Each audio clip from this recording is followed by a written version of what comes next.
what happened to all the movies on Kanopy? I loved using it for its fantastic catalog of classic movies, and then they were all gone.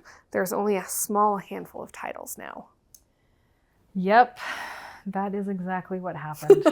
That is exactly what happened. Last year when we were fighting for budget, if anyone remembers, the short version is we had to cut $800,000 or ask for $800,000. So we tried to meet in the middle by cutting $300,000 and asking for $500,000, which we did get the $500,000, but we still had to cut $300,000. Kanopy is very expensive. And so Kanopy and Frigo were the two resources that we had to cut.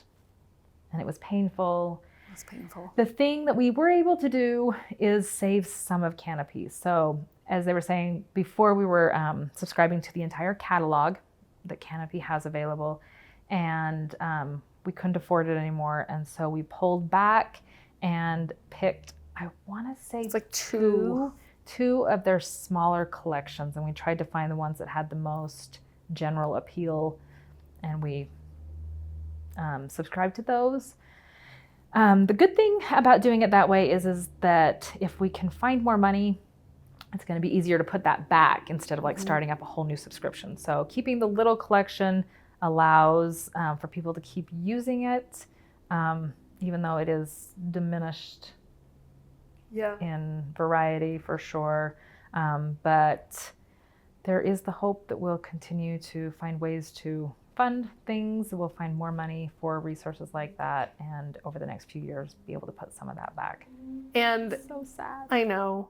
If someone were to want to express that, like, I want that back, I want more things back on Kanopy, would you say using Kanopy? Because now we don't have a credits model.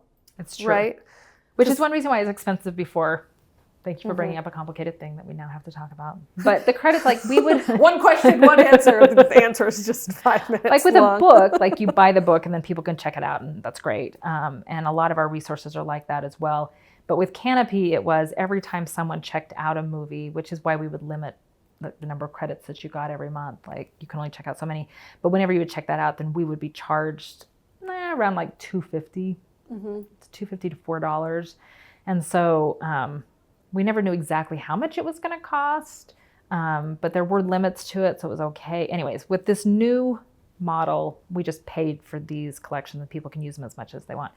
So if what we have is being used a lot, we're always, even just this question lets us know, people are missing that. Yeah. And that hurts our hearts a lot because it's hard to cut back on services and resources that we have. And that was one that we were really fond of because they did have an amazing catalog. They just had so much stuff, and it gave that option of streaming.